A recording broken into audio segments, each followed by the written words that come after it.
prier. Père, nous voulons te rendre grâce encore en ce jour. Nous voulons te dire merci pour ton amour, ainsi infiniment grand, infiniment merveilleux. Nous voulons te dire merci pour ce grand amour que tu as manifesté pour nous à notre égard, afin que nous devenions tes enfants, comme il est écrit dans les Écritures. Nous voulons, Seigneur, être reconnaissants, te dire merci pour tout ce que tu as fait pour nous. Nous savons que c'est quelque chose que tu as déjà prévu d'avance, que tu as déjà prédestiné pour nous.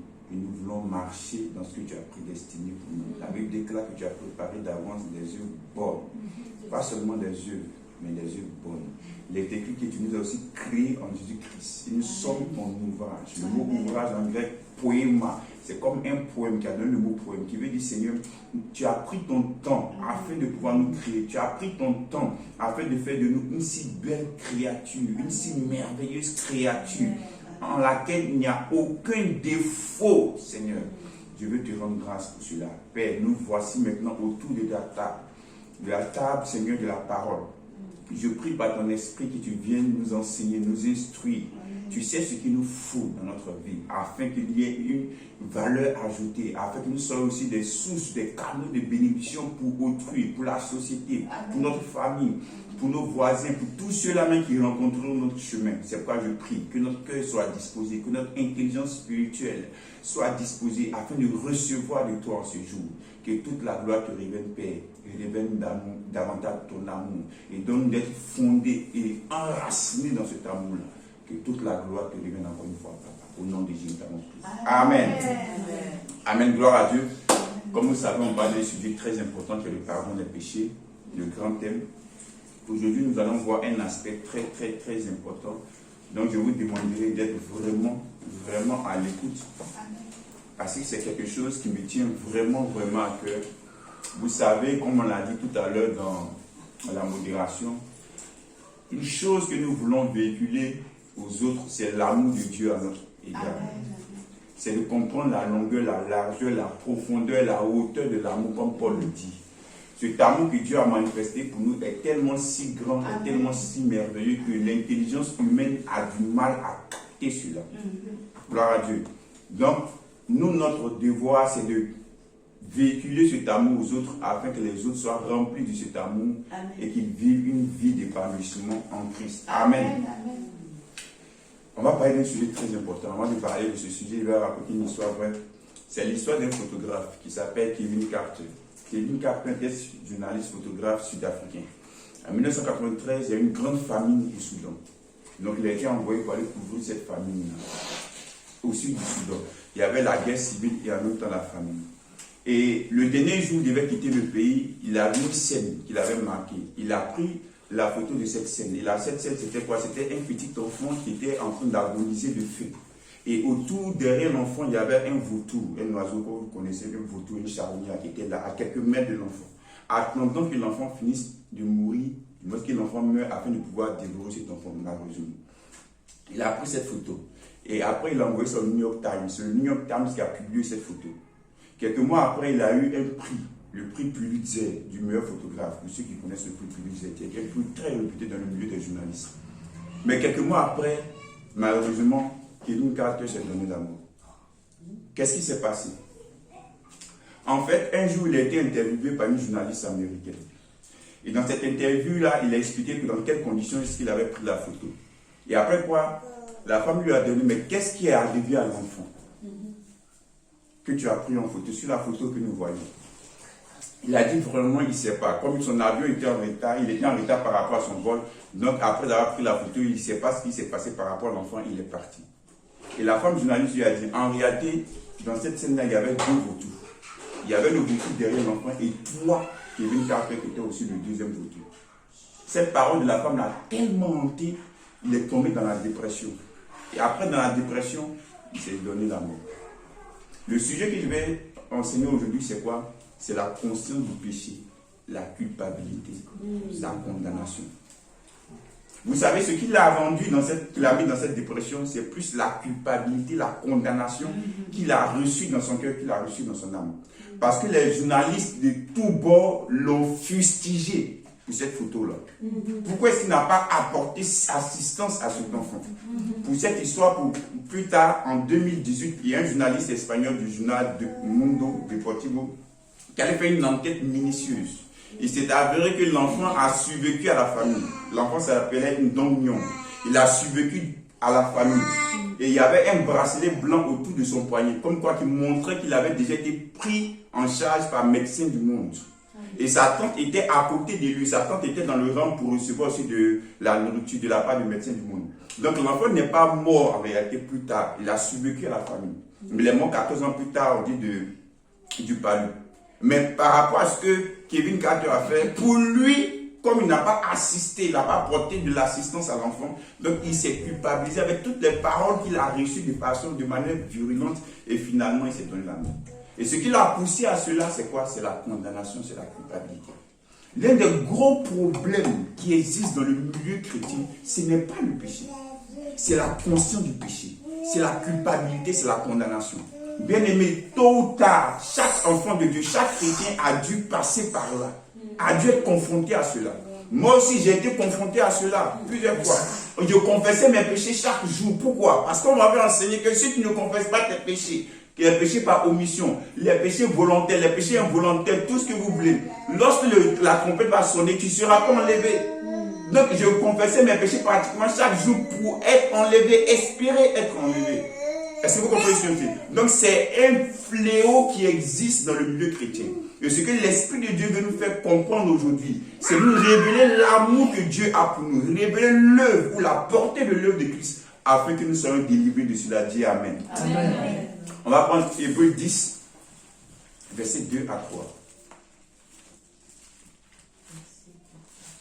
Comme disait un homme de Dieu, E.W. Kenyon, qui disait, le problème de l'Église à notre époque, à son époque, dans les années 1800, mais aussi à notre époque, ce n'est pas le péché, c'est la conscience du péché. Vous savez bien aimé, dans la nouvelle alliance, le péché n'est plus un problème aux yeux de Dieu. Amen. Je reprends cette phrase-là, parce que l'Esprit de Dieu nous a demandé maintenant d'être agressifs positivement en ce qui concerne la bonne nouvelle, le message de la bonne nouvelle, de dire les choses de manière directe, de manière crue. Le problème du péché, le péché du moins, ce n'est plus un problème maintenant dans la nouvelle alliance. C'est plus un péché pour Dieu. Dans l'ancienne alliance, c'était un problème entre l'homme et Dieu. Au point où Isaïe 59 va dire, c'est à cause de nos péchés que Dieu est séparé de nous. La Bible déclare que si tu ne divises pas correctement la parole de Dieu, tu vas te mettre dans la confusion, dans la honte. Donc nous savons que dans l'ancienne alliance, il y avait une manière de gérer le péché. Et dans la nouvelle alliance, il y a une manière de gérer le péché. Donc le péché n'est plus un problème pour nous dans la nouvelle alliance. Dis Amen. Amen. Pourquoi? Parce que Christ a été puni, a subi le jugement, le châtiment de Dieu pour notre part, à cause de nos péchés. Amen. Donc Dieu ne peut plus venir nous châtier, nous juger, nous condamner encore pour les mêmes péchés pour lesquels il a déjà condamné Christ. En droit, on appelle ça la loi de la double incrimination. En anglais, le law of double jeopardy. En français, c'est la loi de la double incrimination. La loi de la double incrimination dit, on ne peut pas juger quelqu'un pour un fait pour lequel on a déjà jugé. Puisque Dieu a déjà jugé Christ pour nos péchés, Dieu ne peut pas encore revenir nous juger pour ces mêmes péchés. Donc quand on dit que dans la nouvelle alliance, le péché n'est plus un problème aux yeux de Dieu, ce n'est pas que Dieu est devenu soft, il est devenu doux, tolérant vis-à-vis du péché, non. La justice de Dieu veut que lorsqu'il y a un péché, qu'il y ait une punition. Parce que c'est ça ta justice, c'est ça sa sainteté. Si lorsqu'il disait à Adam, le jour où tu mangeras le fruit de l'arbre de la connaissance du bien et du mal, tu vas mourir. Et que le jour où Adam mange et Adam ne meurt pas, Dieu n'est plus juste. Dieu ne sera plus fidèle à sa parole. Est-ce que vous comprenez ce que je dis? Une chose qui caractérise Dieu, c'est sa fidélité à sa parole. C'est pourquoi tout à l'heure on disait que ce que le diable remet en cause, c'est quoi? C'est la parole de Dieu. Dieu a-t-il réellement dit? Parce que si quelqu'un dit quelque chose qui ne le fait pas, la personne n'est plus fiable. La personne n'est plus digne de confiance. Donc notre Dieu est digne de confiance. Pourquoi? Parce que notre Dieu fait ce qu'il dit dans sa parole. C'est pourquoi on te dit, si Dieu te dit quelque chose, sois-en sûr que Dieu va le faire, Dieu va l'accomplir. Amen. Il ne faut pas douter de cela. C'est pourquoi on ne met jamais les circonstances au devant de la parole de Dieu. Dans ta marche avec le Seigneur, il faut toujours prioriser la parole de Dieu, ce que Dieu t'a dit. Je vous ai déjà expliqué quoi? La vie de Sédécias. Sédécias était le dernier roi du royaume de Juda, au temps de l'hégémonie de Babylone. Et le prophète Jérémie et le prophète Ézéchiel vont prophétiser sur Sédécias. Il leur va dire à Sédécias, tu vas aller à Babylone. Tu vas voir le roi de Babylone. Et l'autre disait que tu vas aller à Babylone, mais tu ne verras pas Babylone. Donc ces deux prophéties avaient l'air contradictoires. Comment il peut aller à Babylone? Il va rencontrer le roi de Babylone et puis il ne va pas voir Babylone. Est-ce que vous comprenez? Donc ça paraît contradictoire. Ou même certains juifs, certains rabbins juifs disaient que les deux prophètes se sont contredits. Aujourd'hui on va voir qui de Jérémie, qui d'Ézéchiel est véritablement prophète. Parce que les deux vivaient dans la même période que le roi Sédécias. Que le roi Sédécias. Donc qu'est-ce qui va se passer? Le roi Sédécias va vouloir fuir la nuit. Il va se faire attraper par l'armée de Babylone, avec à leur tête le chef de l'armée Nebuzaradan. Il va mettre la main sur Sédécias. Il va envoyer Sédécias entre Jérusalem et Babylone. Une ville située entre Jérusalem et Babylone, qu'on appelle la ville de Ribla. Là-bas, il va rencontrer le roi de Babylone, Nebuchadnezzar. Le roi de la Babylone, après l'avoir rencontré, discuté avec lui, va lui crever les yeux. Et ensuite, il va l'envoyer maintenant à Babylone. Vous comprenez? Donc, il a vu le roi de Babylone, mais lorsqu'il est arrivé à Babylone, il n'a pas vu Babylone. Pourquoi? Parce que ses yeux étaient crevés, il était devenu aveugle. Vous comprenez? Donc, la parole de Dieu s'est accomplie. Dieu avait seulement annoncé ce que l'homme allait faire, ou le roi de Babylone allait faire au roi Sédécias. Vous comprenez? Donc, même si une situation paraît contradictoire par rapport à la parole que Dieu a dite, il faut garder plutôt, il faut chérir plutôt, il faut prioriser plutôt la parole de Dieu. Parce que Dieu est en avance sur son temps. Dis Amen. Dieu voit les choses arriver avant qu'elles n'arrivent. L'homme est limité dans le temps, c'est normal. Mais Dieu, lui, n'est pas limité dans le temps. Dieu a créé le temps. Donc Dieu est en dehors du temps. Quelqu'un qui a créé le temps ne peut pas être soumis, encadré par le temps. Il est en dehors du temps. Excusez-moi, il y a quelqu'un qui... Il est en dehors du temps. Voilà, la porte est ouverte. Gloire à Dieu. Donc il est en dehors du temps. Donc Dieu ayant créé le temps et en dehors du temps, c'est pourquoi la Bible déclare qu'il est éternel. Donc il est avant le temps et il sera après le temps. Gloire à Dieu. Donc Dieu étant éternel en dehors du temps, Dieu est capable de voir ce qui va se passer dans le temps. Donc si Dieu te dit quelque chose, c'est parce qu'il a vu la chose arriver. Et je vous ai bien enseigné que le mot prophétie en grec, c'est dire aujourd'hui ce qui va arriver demain de façon simple. Je te dis aujourd'hui ce qui va arriver demain. Donc pour bien comprendre cette image, c'est comme les météorologues. Ils te disent que demain il va faire 10 degrés.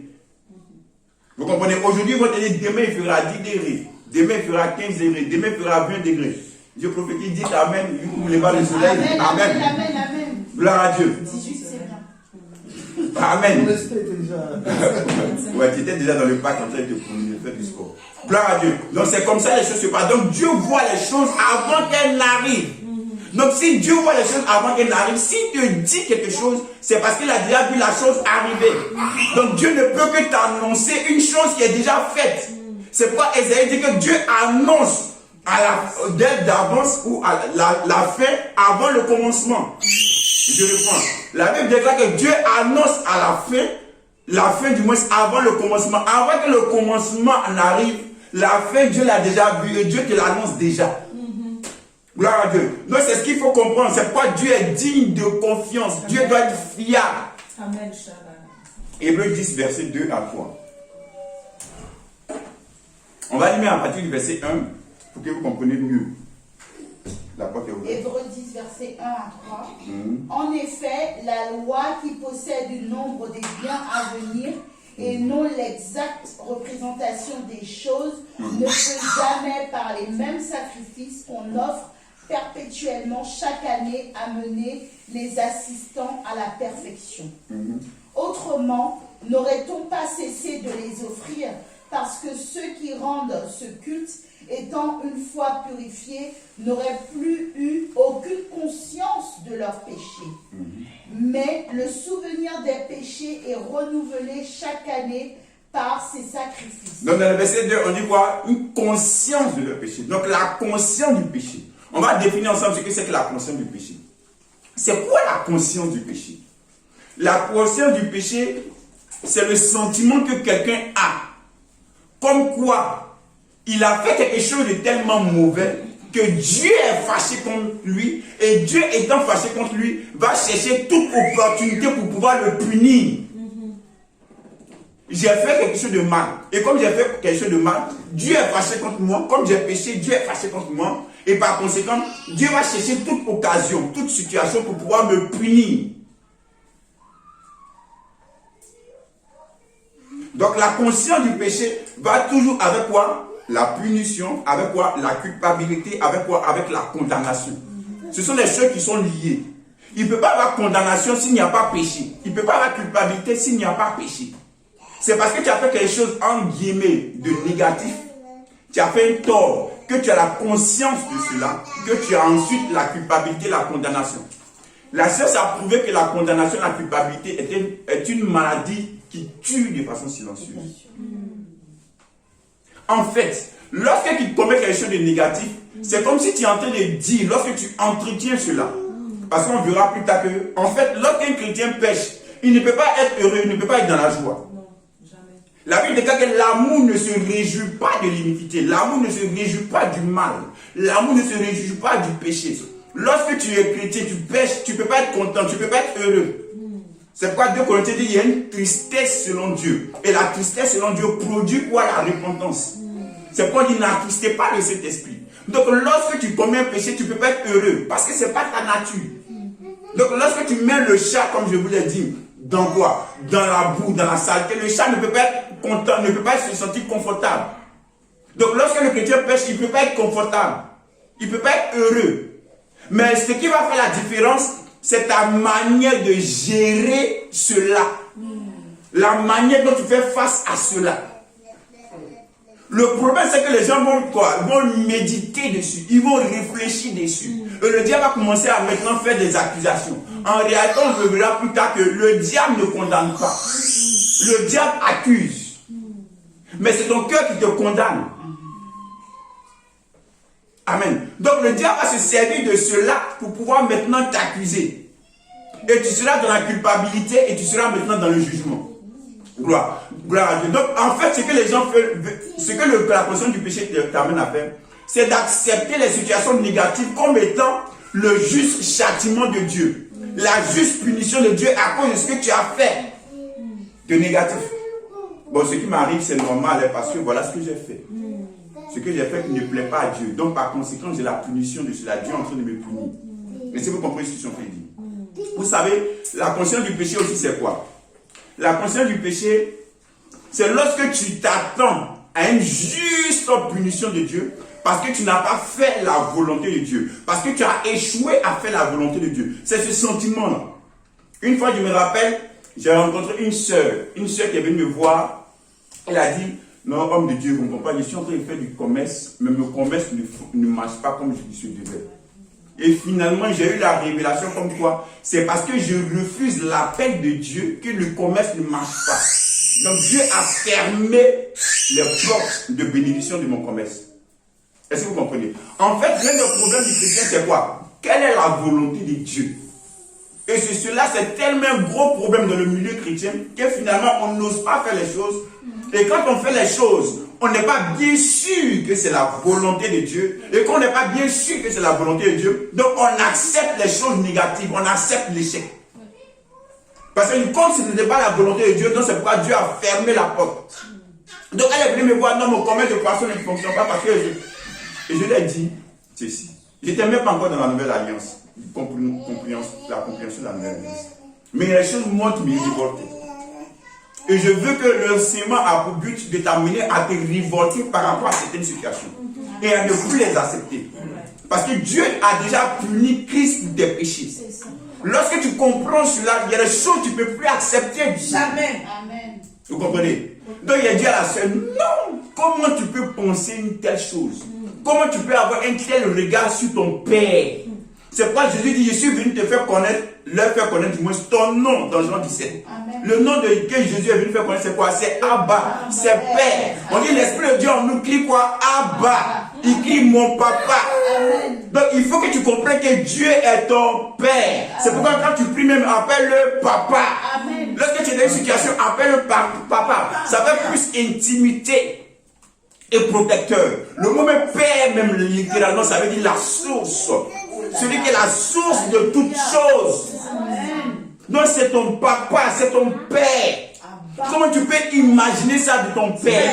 Jésus dit, si vous les hommes, méchants que vous êtes, vous savez donner de bonnes choses à vos enfants, à plus forte raison, votre père qui est dans les cieux, comment ne vous donnera-t-il pas son Esprit Saint? Comment ne vous donnera-t-il pas de bonnes choses? Dis Amen. Amen. Si toi, parent que tu es, tu sais donner de bonnes choses à tes enfants, comment tu peux imaginer que ton père, il est plus méchant que toi? Amen. Oui, je vais dire ça autrement. Comment tu peux imaginer que toi, tu es plus bon que Dieu? Alléluia. Alléluia. Alléluia. Non, c'est comme on dit que non, Dieu, tu es méchant. Parce que si moi j'étais à ta place là, je ne sais pas ce que j'allais faire. Alléluia. Donc si ce n'est pas ce que tu allais faire, bon, viens prendre sa place alors. Gloire à Dieu. Donc il faut comprendre que ton Père, il est bon. Ton Père, il est merveilleux. Ton Père, c'est un Père d'amour. Il veut ce qu'il y a de bien pour toi. Alléluia. Et je l'ai fait comprendre ceci. Vous savez, souvent, on prend des histoires de la Bible, on se la colle. Elle a dit non, il a vu par rapport à l'histoire de Jonas. Comme Jonas a refusé l'appel de Dieu, donc on lui dit, mais Jonas a refusé. Est-ce que tu t'appelles Jonas? Jamais. C'est le féminin de Jonas. Hein? Isha, la princesse Anna, la reine Anna. Parce que c'est la reine du royaume de mon cœur. Yes. Amen. Donc, comment tu peux prendre une histoire de quelqu'un et te coller cela? Est-ce que Jonas c'est toi? Est-ce que toi tu es Jonas? Gloire à Dieu. Souvent il y a des gens qui dans la conscience du péché qui fait que souvent les gens disent que non, comme j'ai péché, donc Dieu ne peut plus me parler. Mais quand ils vont prendre l'histoire de quoi? Ils vont prendre l'histoire d'Abraham. Comme Abraham a péché en guillemets, donc Dieu ne lui a plus parlé pendant 13 ans. Bon. Et quand Adam a péché dans le jardin de Dieu, c'est pas le même Dieu qui est venu dire Adam, où es-tu? Est-ce que Dieu ne lui a pas parlé? Amen. Mais pourquoi tu prends ce qui est négatif, tu ne prends pas ce qui est positif? C'est négatif, mon cher. Et c'est vous comprenez ce que je suis en train de dire? Non, c'est l'ennemi qui te fait comprendre les choses de la sorte. Ou si tu veux, c'est la religion qui te fait comprendre les choses de la sorte. Et regarde la sœur, ce n'est pas Dieu qui est en train de te punir, c'est ton manque de sagesse. C'est parce que tu ne sais pas gérer. Parce que pour être chef d'entreprise, il faut avoir une certaine capacité. Il faut avoir une certaine formation. Gloire à Dieu. Si tu es quelqu'un qui dilapide facilement l'argent, crois que faut être sûr que tu ne vas pas être comme ça. Amen, amen. Il faut développer ça d'abord. Il y a des choses qu'il faut développer, il y a des capacités qu'il faut développer. Amen. Moi, ma femme, c'est que c'est une bonne chef d'entreprise. Je vois ça déjà. Amen. Amen, c'est vrai. Moi, quand elle a dit, je ne peux pas. Je ne peux pas. Elle peut, moi, je ne peux pas. Chacun a son don. Paul dit que chacun de nous tient un don particulier de la part du Seigneur. Et je vais lui enseigner que la richesse, en réalité, c'est quoi? C'est d'abord un état d'esprit. C'est-à-dire, si on nous donne 1 million d'euros ici, tout le monde, chacun 1 million d'euros. 5 ans après, c'est pas sûr que nous ayons encore de l'argent. C'est vrai. Il y a des gens qui vont fructifier cet argent, il y a d'autres qui vont dilapider ça. Gloire à Dieu. Non, c'est d'abord un état d'esprit, c'est d'abord une capacité que tu as. Gloire à Dieu. Donc, je lui ai dit non, c'est d'abord ça qu'il faut d'abord voir. Ça n'a rien à voir avec Dieu. Ça n'a rien à voir avec le diable. On accuse trop Dieu, on accuse trop le diable. Je ne le défends pas. Mais on accuse souvent à tort le diable. On l'accuse, il n'a rien fait. Gloire à Dieu. Donc, il dit non, ça n'a rien à voir. Et la conscience du péché, c'est quoi aussi? La conscience du péché, c'est le mensonge qui te fait croire que Dieu est comme Satan. C'est ça. Je reprends.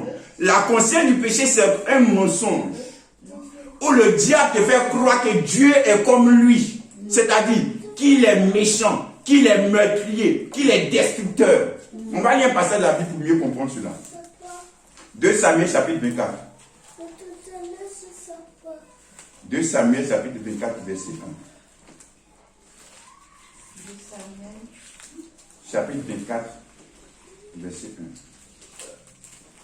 C'est trouvé? 2 Samuel, Je veux que vous lisiez. Chapitre 24 verset 1. chapitre 24, verset 1. La colère de l'Éternel s'enflamma de nouveau contre Israël, et il excita David contre eux en disant, va, fais le dénombrement d'Israël et de Juda. Qui a excité David à faire le dénombrement du La colère de l'Éternel, C'est qui? C'est la C'est colère. l'Éternel.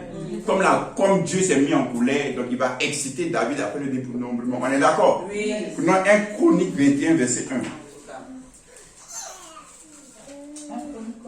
21. 1 Chronique, chapitre 21, verset 1. On voit que les gens disent Je me souviens. 1 Chronique 21, verset 1. 21, verset 1. Satan se leva contre Israël et il excita David à faire le dénombrement d'Israël. Amen. Ici, qui a poussé David, excité David à faire le dénombrement? Satan. Mais dans le précédent passage qu'on a vu, qui l'a La fait? colère de l'Éternel. Donc, on dit c'est Dieu d'un côté, de l'autre côté, on dit c'est Satan. Finalement, c'est qui?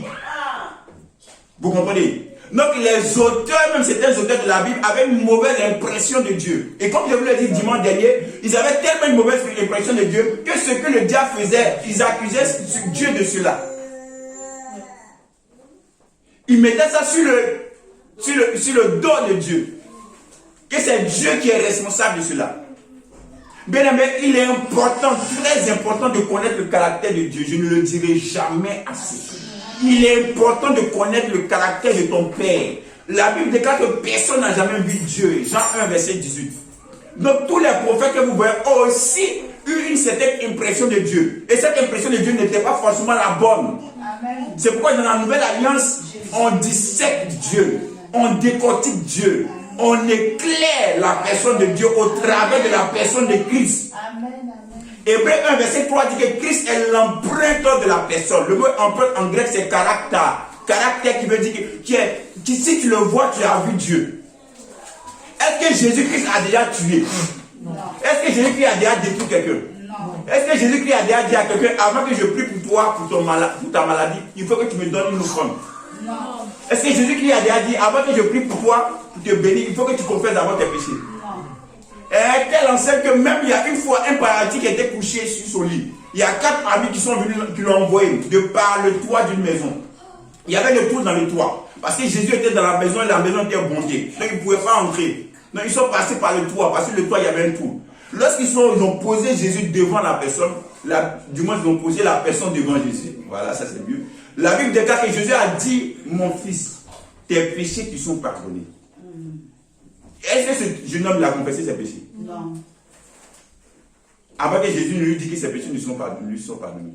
Non. Donc, d'où vient cette doctrine comme quoi, avant que Dieu ne te bénisse, avant que Dieu ne te guérisse, il faut d'abord que tu confesses tes péchés. Ça vient d'où? Si Jésus lui-même, qui est l'image du Père, il n'a jamais fait ça pour révéler qui est véritablement le Père. Pourquoi nous le faisons? Parce qu'on a une mauvaise image de Dieu. Nous les hommes, on est tellement méchants que cette méchanceté que nous avons de nous-mêmes, on la transporte ça sur Dieu. En d'autres termes, ça dit, avant que je te pardonne, il faut d'abord que tu me demandes pardon. Il faut d'abord que tu te confesses. Si tu ne me demandes pas pardon, si tu ne te confesses pas, si tu ne reconnais pas, je te demande, je ne t'accorde pas mon pardon d'abord. Donc comme c'est comme ça, nous on voit les choses, donc on applique ça aussi au Père. Est-ce que vous comprenez ce que je dis? Donc le verset dit quoi? Dieu était en colère contre David, il excitait David après le dénombrement. Après quoi, il y a eu châtiment. Et ici, on dit que Satan a excité David après le dénombrement. Qui a excité qui? Connaissant le caractère du diable, on sait que c'est le diable qui l'a fait. Dans ce passage, on fait passer Dieu pour le diable. C'est pareil dans l'histoire de Job. On dit Dieu était assis et puis il a dit à Satan, tu as vu mon serviteur Job comme il est bon, comme il... Non! Dieu ne va jamais collaborer avec Satan. Jamais. Dieu ne va jamais discuter avec Satan par rapport à toi. C'est comme si Dieu lui-même, il vend son fils. Parce que Dieu est en train de livrer Job à Satan d'une manière déguisée. Et c'est le seul passage. Est-ce qu'il avait besoin de dire, est-ce que tu as vu mon serviteur Job? Non. Et pourquoi il a dit l'attention du diable sur Job? Il avait besoin de ça? Non. Donc c'est lui qui a écrit le livre, qui a donné une description d'une scène selon lui, sa compréhension du caractère de Dieu. Qui maintenant dans la nouvelle alliance, on sait que c'est faux. Amen. C'est pas lui. C'est comme le roi Akab. Il doit mourir. Le prophète Michel vient donner une prophétie sur lui. Il dit, je vois Dieu assis et autour de lui, il y avait les fils de Dieu. Et Dieu dit, comment est-ce que je vais faire pour tuer ce roi Akab? Parce qu'il est trop pernicieux. Comment il va faire? Comment il va faire? Vous savez, Dieu a beaucoup d'idées. Il a manque d'idées. Et il y a la Bible déclare qu'il y a un esprit de mensonge qui dit, moi je sais comment faire, je vais rentrer dans la bouche de ces prophètes. Ils vont profiter du mensonge. Vous ne pouvez pas que c'est absurde. C'est pas Dieu qui l'a fait. Cette scène n'a jamais existé. Amen. Ton Père n'est pas comme ça. Amen. Donc lorsque tu étudies la parole de Dieu, il faut bien diviser correctement la parole de Dieu. Il faut voir que ça c'est une figure de style et que ça n'a jamais existé. Amen. Donc souvent il y a des choses qui arrivent dans la vie, on dit non, c'est Dieu qui est en train de me punir. C'est Dieu qui est en train de me châtier. C'est Dieu, c'est normal parce que j'ai fait ça, donc il doit récolter cela. Je n'ai jamais dit qu'il n'y a pas de conséquences terrestres de la part des hommes. C'est-à-dire, si tu vas dans la rue et que tu voles le sac à main d'une femme qui est en train de courir, si tu es à Abidjan, tu es foutu. Parce que si les gens t'ont attrapé, tu es foutu. Si tu as eu la grâce de Dieu, tu vas aller en prison. Ça, c'est la grâce de Dieu. Donc, imaginez ce que je veux dire. Maintenant, si tu es dans une société, que tu as commis la corruption, qu'on t'a arrêté, on a envoyé en prison, ce n'est pas Dieu qui t'a puni.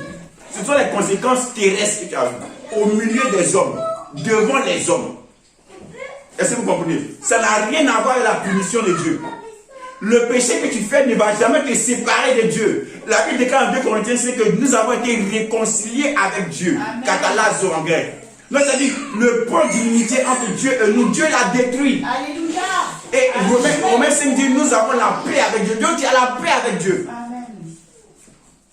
Donc, Dieu ne peut pas te rejeter. Parce qu'il a déjà rejeté son fils pour toi. Comprends? Donc, la conscience du péché aussi, c'est quoi? C'est le sentiment d'indignité que nous avons. Non, je ne suis pas digne d'être au-devant de toi, Père. Je ne suis pas digne d'être appelé ton fils. Ce n'est pas l'humilité, c'est l'humiliation. Amen, amen, amen, amen, amen. La Bible déclare qu'il n'y a pas injuste, pas même injuste. Moi, je suis juste aux yeux de Dieu. Amen. Paul était en train de faire un argument dans Romains. Et dans cet argument, il démontre que selon les standards de la loi, de l'ancienne alliance, personne ne peut être juste aux yeux de Dieu par ses œuvres. Mais il comprend pour dire, mais nous avons été gratuitement justifiés par la foi en Christ. Amen. Donc tu n'es pas concerné parce que tu n'es pas sous la loi, mais tu es sous la grâce. Donc sous la grâce, tous ceux qui ont cru en Christ sont justifiés. Dis Amen. Amen. Non, ne viens pas devant le Père et Père. Tu ne suis pas juste. La Bible déclare qu'il n'y a pas un juste, pas même un seul. Non, c'est pas ça. Tu es juste aux yeux de Dieu. Si tu dis aux yeux de Dieu, du Père, que tu es juste, c'est comme si tu es en train de quoi mépriser l'œuvre que Christ a accompli pour toi. C'est comme si tu es en train de dévaloriser l'œuvre de Jésus. C'est comme si tu disais que ce que Jésus a fait, c'est insignifiant. Ça n'a pas de portée pour moi. Non, ce n'est pas l'humilité. C'est l'humiliation. L'humilité, c'est reconnaître ce que Christ a fait pour toi et te positionner en conséquence. Dis Amen. Amen. Je suis positionné. Donc la Bible déclare que tu es juste. La Bible déclare que tu es digne aux yeux de Dieu. Il ne faut pas dire je suis un pécheur. Non, tu n'es pas pécheur. Tu es maintenant un saint. Tu es Saint Michel. Tu es Sainte Anna. Dis ton prénom. Tu es Saint Sébastien. Les saints, ce n'est pas les gens pour qui on a construit des mausolées ou bien des... Non, non, non. Tu es saint en Christ. Dieu te voit en Christ. Quand Dieu te voit, Dieu ne te voit plus Michel, mais Dieu voit Christ. Amen. Et par conséquent, tu es agréable aux yeux de Dieu. Alléluia. Souvent, il y a des prophéties comme toi. Non, Dieu est fâché contre son église. Dieu est fâché contre son église. Parce que la Bible déclare que Dieu viendra chercher une église sans tache ni ride. Dieu est fâché. En fait, je vais vous dire la vérité. En fait, l'église de Christ est déjà sans tache ni ride. Amen. C'est ça la vérité. Ah, c'est ça la vérité. Amen. Amen. Vous savez, la Bible déclare que nous sommes saints aux yeux de Dieu. La Bible n'a pas dit que nous sommes saints aux yeux des hommes. Je reprends. La Bible ne dit pas que nous sommes saints aux yeux des hommes. Mais la Bible déclare que nous sommes saints aux yeux de Dieu. C'est pourquoi je vous ai enseigné ici que la Bible déclare que Dieu ne se souviendra plus de nos péchés. On n'a pas dit que les hommes ne se souviendront plus de nos péchés. Mais c'est Dieu. Les hommes vont tout te rappeler. Alléluia. C'est comme ça l'homme. Mais Dieu, lui, ne se souvient plus de tes péchés. De même, aux yeux de Dieu, tu es saint. Mais aux yeux des hommes, tu n'es pas encore saint. C'est pourquoi on dit qu'il faut te regarder tel que Dieu te regarde, Dieu te voit. Vois-toi comme Dieu te voit. Amen. Si tu essaies de te voir comme les hommes te voient, tu vas toujours être dans la dépression.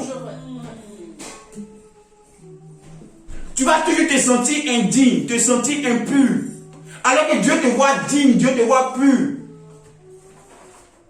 Donc la conscience du péché, c'est le fait de se sentir quoi? Inférieur. Je ne suis pas digne de venir devant le trône de Dieu. Bien aimé, quand Hébreu dit approchez-vous avec assurance du trône de Dieu, l'auteur du livre d'Hébreu est en train de parler de ceux qui sont non chrétiens. Toi, tu t'es déjà approché de la présence de Dieu. Dis Amen. Amen. Lorsque le rideau s'est déchiré, je vous ai dit, lorsque le rideau du temple s'est déchiré, c'était une image pour montrer que désormais tu habites dans la présence de Dieu. Et la présence de Dieu habite en toi. Alléluia. C'est pourquoi il ne faut pas dire en réalité, si tu grandis dans la maturité, tu ne dois pas dire Dieu m'a visité. Un visiteur, c'est celui qui est de passage. Dieu habite en toi. Comment quelqu'un qui habite en toi dit Dieu m'a visité? Comment il peut dire non, ma femme est venue me visiter dans ma maison? Jamais. Elle habite où? Est-ce que vous comprenez ce que je suis? Donc Dieu habite en toi. Donc là, le rideau est déchiré pour te faire comprendre que tu habites, tu résides désormais dans la présence de Dieu. Et la présence de Dieu réside désormais en toi. Amen. C'est pourquoi Christ dit, je frappe, je me tiens la porte, je frappe. Celui qui ouvre fait quoi? Je viendrai souper chez lui. Mon Père et moi, on viendra souper chez lui. Donc il habite désormais en toi. Ne savez-vous pas que votre corps est le temple du Saint-Esprit, est la maison de Dieu? Il faut avoir cette conscience-là en toi. Donc Dieu te voit au travers de l'œuvre que Christ a accomplie. Il y avait deux grands hommes de Dieu. L'un s'appelait Judas et l'autre s'appelait Pierre. Les deux faisaient partie des 12 apôtres de Christ que Christ avait choisi par rapport à son œuvre merveilleuse. Un jour, Jésus va prophétiser sur Judas. Il va lui dire, tu vas me trahir. Celui qui met la main dans le plat avec moi, celui-là va me trahir. Il y a un autre, Pierre. Jésus va lui dire, tu vas me renier 3 fois. Tu vas même me renier 3 fois avant que le coq ne chante. Ces deux personnes, finalement, la prophétie de Christ s'est accomplie. Yes. En fait, c'est pas, comme on dit, Dieu prophétise. En fait, c'est pas Dieu qui le fait. Dieu voit les choses que tu vas faire par tes décisions ou ce que les hommes vont te faire, que Dieu t'annonce. Parlant des choses négatives. Donc, ce n'est pas Dieu qui va le faire, ce n'est pas Christ qui l'a fait. Mais Christ a vu qu'ils allaient le faire. Donc, il leur a dit d'avance. Le premier Judas, lorsque la chose s'est réalisée, il était tellement pris par la culpabilité qu'il allait se donner la mort. C'est ça. On va se réjouir avec lui aussi, hein? Le deuxième, Pierre, il était tellement pris par la culpabilité qu'il n'est pas mort, qu'il ne s'est pas donné la mort. Et finalement, le Seigneur l'a restauré. Lorsque tu analyses bien même les situations, tu vois même Pierre même était plus fautif même que Judas. Mais c'est lui-même qui a été restauré au point où Jésus dit, voici, paie mes brebis. Donc Jésus lui a donné la responsabilité de son peuple, de son troupeau. Et c'est celui-là même qui était le premier à prêcher l'évangile devant des milliers de personnes, et 3000 personnes se sont converties. Amen. C'est Pierre qui l'a fait. Celui qui avait régné 3 fois le Seigneur Jésus. C'est pourquoi on dit toujours aux gens, lorsque vous étudiez la Bible, faites attention au contexte dans lequel vous l'étudiez. Parce que certains mots dit, le Seigneur a dit, si celui qui me réunit devant les hommes, je le réunirai devant le Père. Est-ce que Pierre n'a pas régné Jésus? C'est ça. Est-ce que Jésus l'a réuni devant le Père? Non. Moi-même, il n'était même pas là quand Jésus a dit ça. Que celui qui me réunit devant les hommes est réuni. Pierre même était là. Lui, il a entendu, il a vécu la scène. Moi-même, c'est des 2000 ans plus tard que je suis venu. Lui qui était là, qui était présent, qui a entendu ce qui s'est passé et qui a régné. Et moi qui n'étais pas là 2000 ans après, moi, il a régné, puis seulement on dit Jésus va me tuer. Est-ce que vous comprenez? Donc comprenez bien la parole de Dieu pour ne pas vous mettre un fardeau inutile. Donc le but de l'enseignement te fait t'amener à comprendre que Dieu t'aime. Dieu t'a déjà pardonné ce péché. Le diable te fera croire que le péché que tu as fait est tellement impardonnable que tu vas aller dans la honte, tu vas aller dans l'humiliation, dans la confusion. Est-ce que Dieu peut se servir de moi encore? Dieu t'aime. Avant même que tu ne sois chrétien, que tu t'aies péché, la Bible déclare que Dieu nous aimait. Amen, amen, amen. Dieu prouve son amour envers nous que lorsque nous étions encore péchés, Christ est mort pour nous. C'est pas quand tu es devenu son enfant que Dieu va encore plus t'aimer. Non. Jamais. Le problème c'est que quoi? C'est qu'entre hommes, on catégorise les péchés. Pour nous, le mensonge ce n'est pas un péché. Et l'adultère c'est un gros péché. Si tu as commis l'adultère, c'est fini. On ne peut plus te pardonner. Non. Les autres ne peuvent pas te pardonner, mais ton Père, lui, te pardonne. Amen. Parce que tout péché est péché à ses yeux. Est-ce que vous comprenez? Au contraire, c'est quand tu as péché que tu as besoin, encore plus même besoin de lui. Afin qu'il te donne la force nécessaire pour pouvoir te relever, pour aller de l'avant. C'est pourquoi la Bible déclare le juste homme 7 fois, et 7 fois le Seigneur le relèvera. Dieu est toujours prêt à te tendre la main. Les gens sont tellement remplis de la culpabilité, de la condamnation, qu'ils ont peur de s'approcher, entre guillemets, de Dieu. Ils ont peur de venir à l'église, ils ont peur de venir dans les assemblées, parce qu'ils savent que les gens vont les juger. Parce que quand tu arrives dans l'assemblée, la prédication qui saute, souvent même il y a les prophéties qui sautent. Tu as péché, mon fils. Je suis fâché contre toi. Donc la conscience du péché t'amène au point où tu te dis, non, Dieu n'est plus de mon côté. Dieu est maintenant contre moi. Et il veut me punir par rapport à ce que j'ai fait. Je sais qu'il ne peut jamais me pardonner. Bien aimé, il n'y a pas un péché qui est plus grand que le sang de Christ, ou du moins que le sang de Christ ne peut pas effacer. Alléluia. Le sang de Christ a déjà effacé tes péchés. Alléluia. Alléluia. C'est l'amour du Père. Alléluia. Le diable se servit de la culpabilité, de la condamnation, pour essayer de te paralyser, pour ne pas que tu puisses accomplir les grandes choses que Dieu a disposées pour toi, bien-aimé. C'est Pierre, après avoir renié Christ, Christ a dit, c'est toi-même qui seras quoi? Cette pierre sur laquelle je bâtirai mon église. Le premier à annoncer l'évangile aux Juifs, c'était Pierre. Le premier à annoncer l'évangile aux non-Juifs, c'était qui?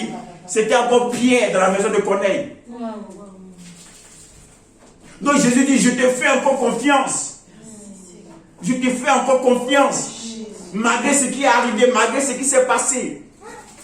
Bien-aimé, Dieu veut encore accomplir de grandes choses avec toi. Dieu ne se sentira jamais découragé de toi. Jamais Dieu ne va être découragé de toi. Non, non, non. Ça fait plusieurs fois qu'il te parle, tu ne coupes pas dans ses bonnes. Non, non, non. Dieu n'est jamais découragé de toi. C'est parce que dans son caractère, c'est pour cela que dans son caractère, il y a ce qu'on appelle quoi? La longanimité, il voulait dire en anglais. Long suffering. La longanimité, c'est une grande patience. Nous, le fruit de l'esprit qu'on a, c'est la patience. Pour Dieu, c'est la longue patience. Dieu est très patient vis-à-vis de nous. Dieu est très patient. C'est pourquoi ne croyez pas que Dieu va détruire le monde, parce qu'il a tellement parlé aux gens que les gens sont impolis, les gens sont irrespectueux. Ils ne veulent rien comprendre. Non, non, non. C'est pas comme ça Dieu fonctionne. C'est pas le caractère du Père. Donc ton Père t'aime. Il veut encore accomplir de grandes choses avec toi. Il n'est pas découragé de toi. Il faut comprendre cela, il faut réaliser cela. Bien-aimé, la conscience du péché est un poison mortel.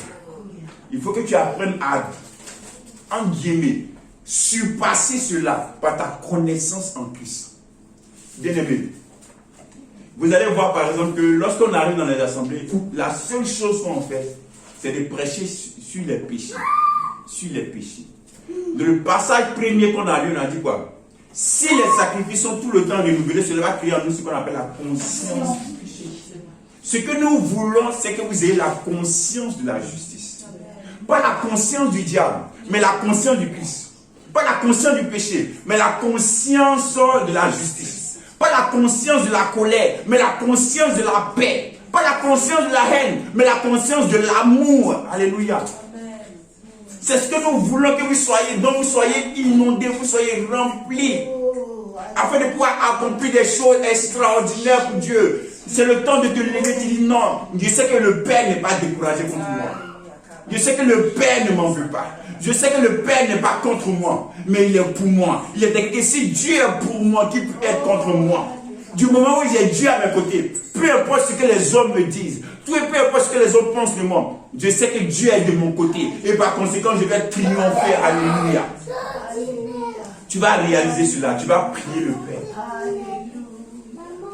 Parce que le Père t'a donné maintenant la connaissance, la compréhension. Merci au Père pour l'œuvre de son Fils. Pour l'œuvre que Christ a accomplie pour nous. Qui nous délivre, qui nous libère. On ne peut plus accepter cette culpabilité, cette condamnation. Vous savez, la religion est tellement maligne qu'au premier temps tu fais de bonnes choses, la religion te dit non, ce n'est pas assez. Comment toi, chrétien, tu peux prier seulement 15 minutes, alors que le pasteur a lui pris 3 heures, 4 heures de temps, telle personne prie 3 heures, 4 heures de temps. Comment tu peux méditer? Tu ne peux même pas méditer la Bible chaque jour. C'est-à-dire même quand tu fais quelque chose de bon, il te dit que ce n'est pas assez. Il te met toujours dans la culpabilité, dans la condamnation. La Bible déclare la parole de Dieu comme étant quoi? La nourriture pour notre esprit, pour notre âme. Bien aimé, quand j'ai faim, que je n'ai pas encore mangé, je dis je ne me sens pas mal parce que je n'ai pas encore mangé. Je vais manger. Ne laisse pas la culpabilité te ronger. Ne laisse pas la condamnation te ronger. Parce que Dieu veut accomplir de grandes choses avec toi. Ton Dieu ne te juge pas. Ton Dieu ne te condamne pas. Ton Père ne peut plus le faire parce qu'il a déjà condamné Christ, son Fils, pour cela. Ce qu'il attend de toi, c'est que tu te lèves et que tu marches dans le triomphe. C'est que tu te lèves et que tu marches dans ta victoire. C'est que tu te lèves et que tu accomplisses de grandes choses pour lui. Dieu n'est pas contre toi, il est pour toi. Dieu n'est pas découragé de toi. Au contraire, Dieu te tend toujours la main pour te fortifier, pour t'encourager. C'est pourquoi le don qu'il nous a donné, le don de prophétie, la Bible déclare que c'est pour exhorter, c'est pour consoler, c'est pour édifier. Il ne peut pas nous donner ce don pour t'édifier et puis lui-même te détruire. Non, c'est impossible. Réalise l'amour de ton Père. Réalise l'amour de ton Père. Et lève-toi pour accomplir de grandes choses pour lui.